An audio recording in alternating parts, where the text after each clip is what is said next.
episode of Steel and Whiskey. I'm Michelle McCarthy, and today we have a guest, David Zabka, our Western Territory Manager and resident SDS2 Connection Design expert.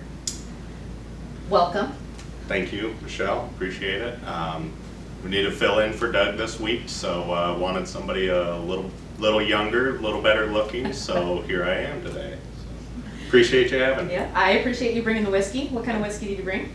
So we have some TINCUP. It is actually from Denver, so pretty good, kind of unique. Tasty. So yeah, I like it. Today, being the connection design expert, we're going to have you talk about some different things that you see in connection design, especially in the western region of the United States. But before we jump into all of that, we want to give you guys a little bit of information about our digital SDS2 Summit that we'll be hosting here September 1st through 3rd. We'll give everyone a sneak peek of SDS2 2021 and some of the new connections that we have coming in that, as well as, David's going to be doing an advanced training. I am. I was nominated for an advanced training, so should be good. I'm excited about it. So yeah. So watch for some announcements and emails about registering for our online summit. It's free to all of our current customers. Anybody that's not current is still welcome to join. There's just a small fee for that. So you'll be able to see that in the emails as we start sending those here in August. All right, so should we dig into it? Sure, yeah. All right, so I suppose, David, since you're traveling into the West a lot, most of our customers that are in the Southeast that I deal with, being the Southern Territory Manager, tend to have the freedom to maybe do connection design at a fabrication level and just get it approved by an engineer. But I don't think you run up against that quite as much in the West. So talk a little bit about what it's like for a steel detailer and fabricator in the West Coast using SDS2. Okay, so yeah, you're certainly correct, especially with the seismic requirements and such in the Western Territory. We see a lot less delegated design. Typically the connection design is to be required to be done by the EOR. So when it gets to a detailer, they don't have that freedom and that flexibility to come up with their own connections. They have to take the drawing, take the sketches from the EOR, put that into the modeling software and get their detailed drawings out that way. So the process looks quite a bit different than it does typically for those used to getting delegated design. With SDS2, we always talk about the power of the connection design in that, and that still applies, but it's still just a simple checkbox to turn on in SDS2 that essentially turns it into connection design to a connection check.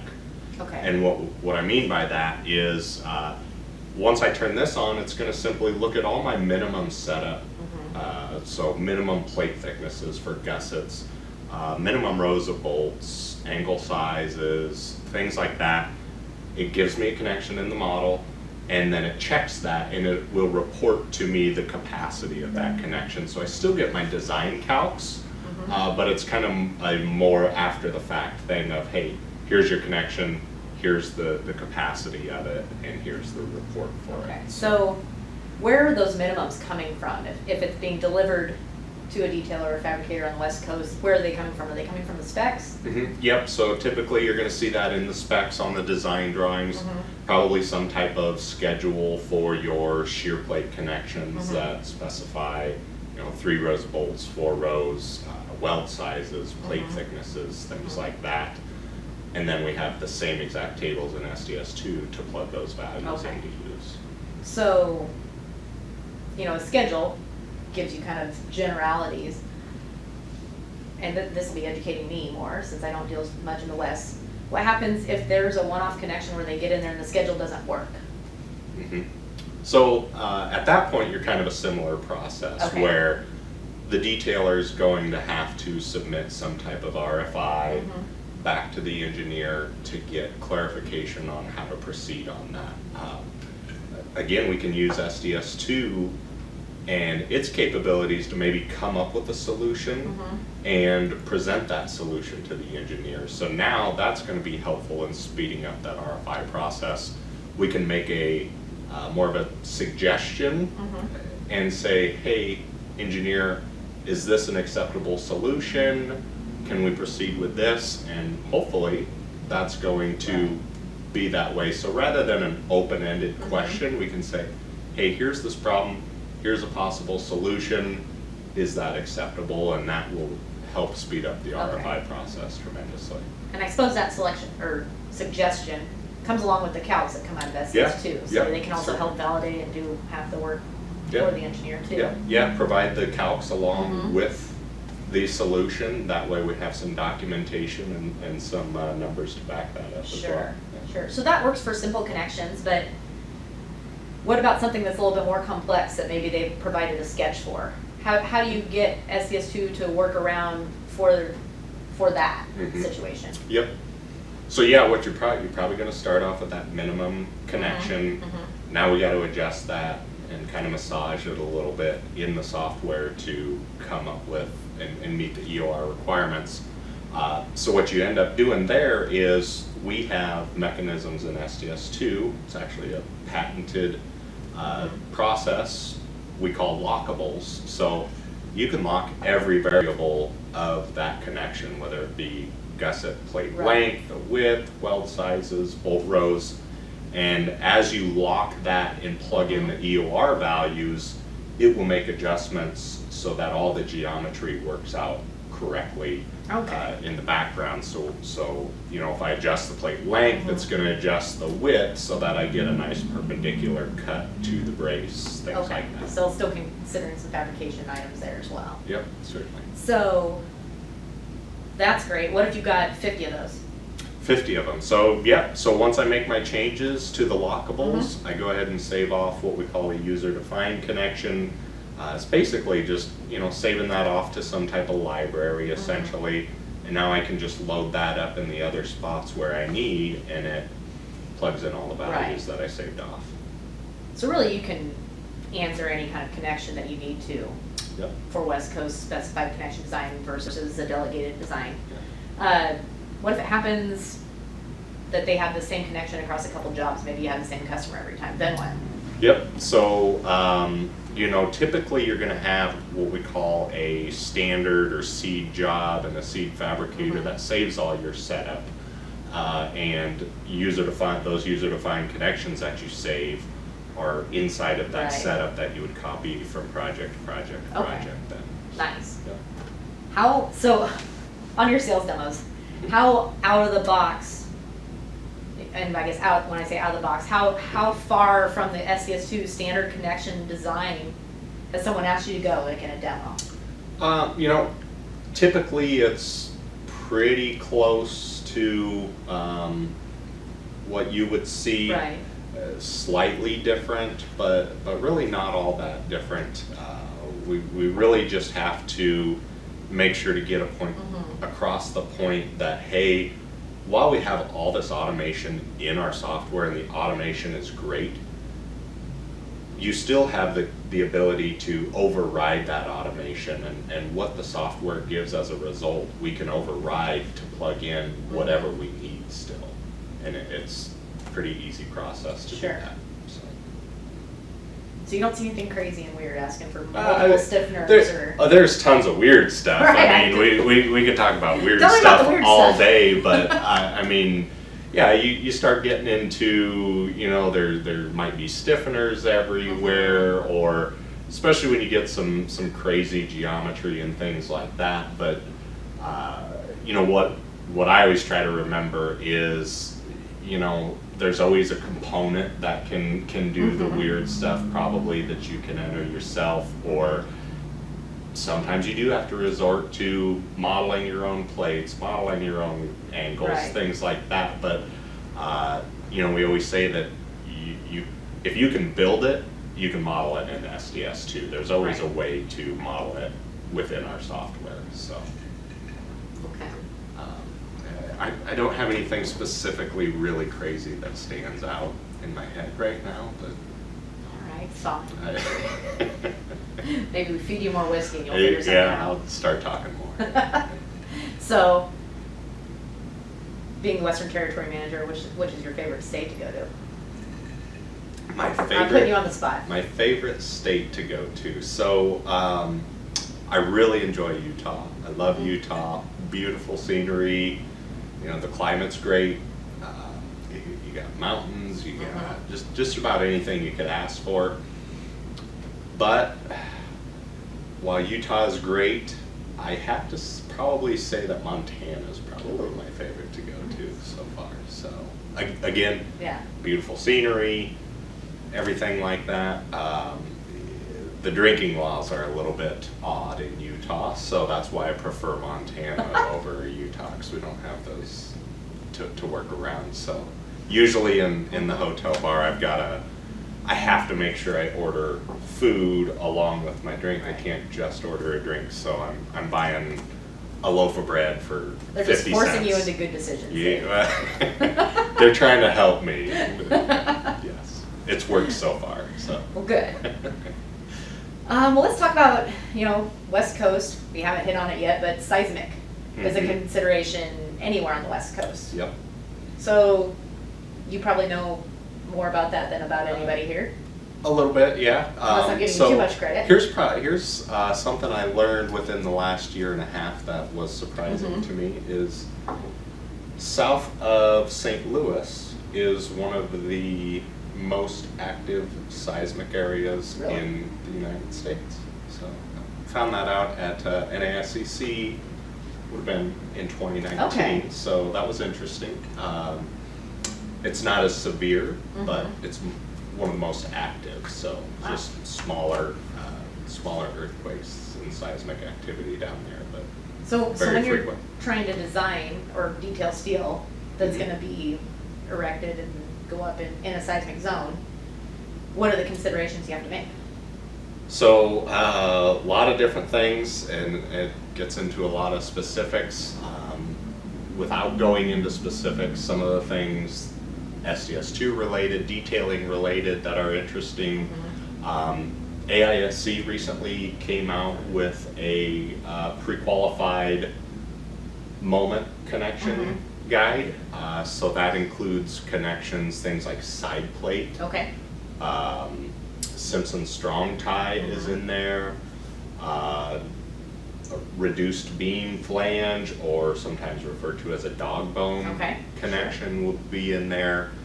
Several others. So, SDS2, we worked with SidePlate really well over the last few years. We usually host a joint event with them at NASCC when, the Rona allows us to do that. Well, and we're actually having a joint webinar with SidePlate in September, I believe. So stay tuned for that. I was not aware of that. Yeah. That's perfect. So, there's that. Simpson Strong-Tie. So Yield Link, I believe, is the name of their specific connection, but they developed their own plugin for SDS2 for that. That's recently, within the last couple of months, become available. It's on their website. And then there's things like, BRBs, your buckling restrained bracing. So CoreBrace. Sure. We've done a lot of work with CoreBrace over the last couple of years. So detailers have struggled with these braces in the past because there's a lot of layout, there's a ton of coordination. CoreBrace actually designs and fabricates the braces themselves, but not the connections. They design the connections, but it's up to the structural detailer and fabricator to provide those. So a lot of coordination, a lot of layout. That's always typically gone back and forth between the two companies. The work we've done with them recently should eliminate a ton of that, automate it a lot more just by taking the information directly to them or from them in a text file, plug it into SDS2, and we get our gusset plates. Which our customers should be able to see that in a webinar with David and the CoreBrace team in August. So we've worked with their general manager there, their technical director there on getting all this stuff done. So I believe it's our CoreBrace's technical director and myself will be presenting that webinar coming up soon. Awesome. So let's start at the beginning with SidePlate. Okay. SidePlate has their welded connection, and I think they just were launching their bolted connection, is that correct?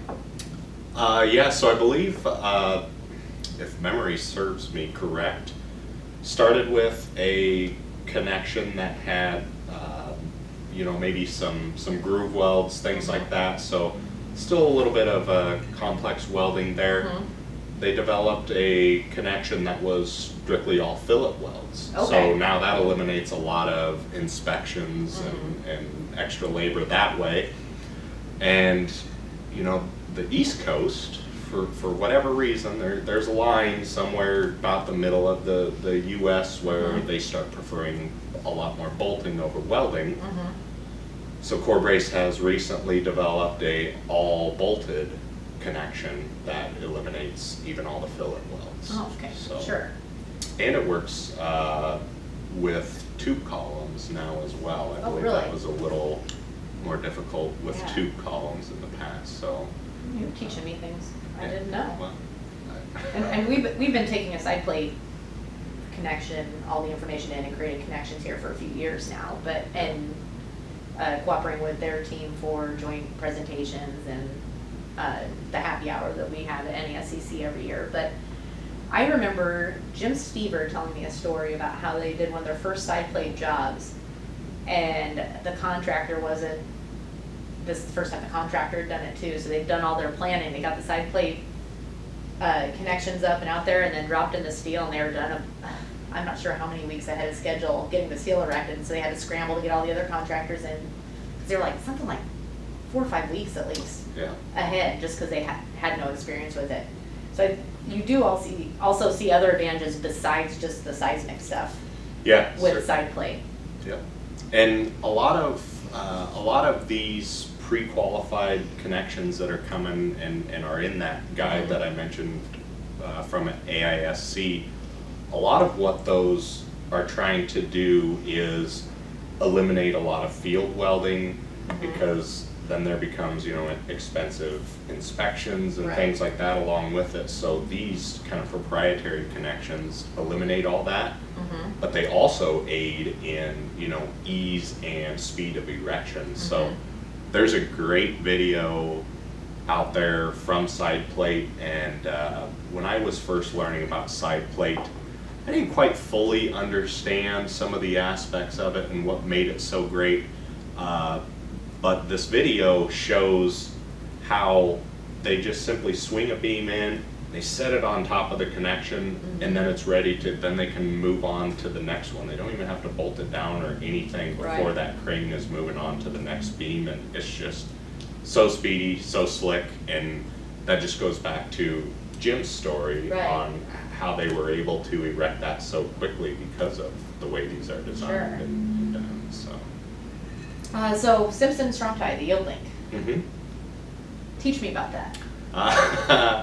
You're gonna put me on the spot a little bit, so I Okay. should have done my homework a little bit more on Simpson, but it's really with all of these connections, especially requirements for seismic requirements, it's really about kind of controlling where things are going to break within your, when you're building, shifting and going Okay. back and forth and vibrating. It's all about trying to control where that breaks. So is it preventing torsion and?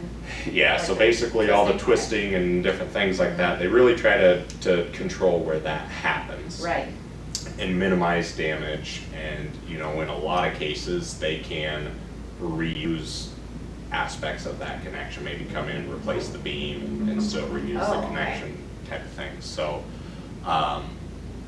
Simpson is, again, it's a proprietary connection, work with Simpson on doing that. They basically have 2 T's on, one on the top flange, one on the bottom flange, and they're kind of cut out, kind of notched out to control that, like I was talking about. And so within SDS2 works very similar. They have about, I want to say 8 to 10 different sizes Okay. of that connection, so it's a matter of picking which size you have. And then based on that information, it kind of knows what size those T's are, how many bolts and such are in there, so makes it super easy on the detailer that they just pick the yield link size and the rest is kind of automatic. Oh, Done easy. for you. Yeah, simple, super simple. Nice. So, yeah, they did a great job on that, so. Awesome. Now I'm gonna ask you to do the same thing about CoreBrace. So, You're doing all the work for me today. yeah, hey, that's okay. CoreBrace is, again, it's a proprietary connection. You know, there's different BRB bracing out there. CoreBrace is kind of a very popular one, probably the most typical, most common one out there. And so they have, what happens with that is it's a tube bracing, and there's plates that run through the middle of the brace, the full length of it, and then those braces are filled with concrete. So that gives some different strength properties there versus just a tube that's, you know, empty. And then the plates that run the length of that tube are designed to kind of shift and move. They're not, the concrete that's poured in there is not attaching itself. It's designed in such a way that that's not attached to those plates, so everything can kind of shift and move. And Do they have to tack weld the plates inside they're in there, or how do they keep? you know, I don't know the process Well, it's probably of fabricating that. too. I couldn't answer those questions. So. Well, I'm guessing it took some pretty smart you- people to you- figure that out. Yeah, you call me an expert, but really it's just, I know the most in this building, but not everywhere, so. But yeah, they've been great to work with. Like I said, again, they do all their design in-house. They can send the detailer, it's just a simple text file, has all the properties of how big the gusset plates need to be, where the holes are, everything, and it plugs it in, creates that information in the model based on the input of that brace, and much easier for the detailer. Sure. So, yeah. Okay, so one thing our audience may not know about you is that you started off in our support department, worked your way up, became sort of support manager, and then moved into the sales department. So I'm going to ask you more of a support question. Okay. So if you've got someone that's learning SDS2 and learning to deal with connection design, but maybe they're having to learn how to, you know, shift it to their advantage on the West Coast, what are your tips to tell them to start with first? Ooh, Yeah. you're gonna make me like dig way back into my brain. You know, the biggest thing I can say, and this applies to SDS2, this applies to how the connection design works in SDS2. It also applies to any other technology that you use out there. And it doesn't matter what technology it is, whether it's software, hardware, car, anything, you get what you put into it. So if you go into it and you're kind of half-heartedly trying to learn it and pick it up, you're never going to become, you know, really proficient in that. So if you really want to get good at it, you really want to be an expert and become really proficient, you got to go at it 110% and put everything you have into it. Because if you put 50% into it, yeah, you're never going to get the return that you want out of it. And that applies to everything. Yeah. And I would say from a sales perspective, we hear from so many customers that are looking for qualified detailers. So the people who do put their time into it, to learn it, to be a power user, to be a pro, they're in high demand. Absolutely. If Yeah. you're hard to find. a good detailer in SDS2, you have no shortage of jobs to pick from, really. Yeah. So there's a great aspect for someone that's thinking about a career path. They're probably just learning. If you think you want to make this your career, you devote your time to be good at it, you can go about anywhere you want and have a job. Yeah, absolutely. So, and as far as going back to the learning aspect and getting good, you know, the SDS2 community of users is great. I probably, when I started in support, I would say I didn't know a damn thing. Honestly, when I started, I was young. I was raw. So part of my strategy down there was to ask questions when I would get the phone calls, ask questions of the guy that was sitting in the chair calling me, like, hey, you know, why are you trying to do this? What's your end goal? And why are you taking this method?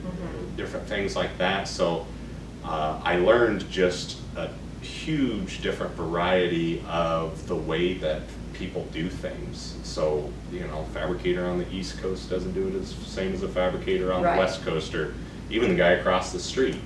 Yeah. Everybody's got their own, you know, what they would call probably like trade secrets or advantages that they don't want to give away, but that would always help me gain a better understanding of everything versus just, oh yeah, hey, we need this thing. It's like, well, tell me why. And a lot of times when I know the why, then you start to see that there might be a better path to take to get to that end result. Sure. So, yeah. Sure. And one of the things I think it's really cool that we've done here just in the last few months is make our online training free on our website. So people that maybe a detailer shop or a fabricator shop that wants to put newer people through the training, they can do it for free online with their website. And we have some really exciting things coming from our education department here in the next month in August that will allow people to get an educational license, start teaching more of their employees, or have an apprentice, someone come into the office and learn how to be a detailer, and to maybe grow this industry a little bit more here in the States. Yeah, certainly. So I don't know, that probably wraps it up. I mean, yeah, if unless you got more questions for me, I got nothing but time right now. You know, the state of the world, I can't travel right now, so that's kind of put a damper on things, giving me a little bit more time. But So I'm trying to think. I don't think I have any questions for you, David. If I do, you can come back on another episode and we'll leave Doug in his office for the next time. Perfect. Yeah, would be love to come back. So. Awesome. So I want to thank everybody for joining us. Thank you. We'll see you next time on Steel and Whiskey.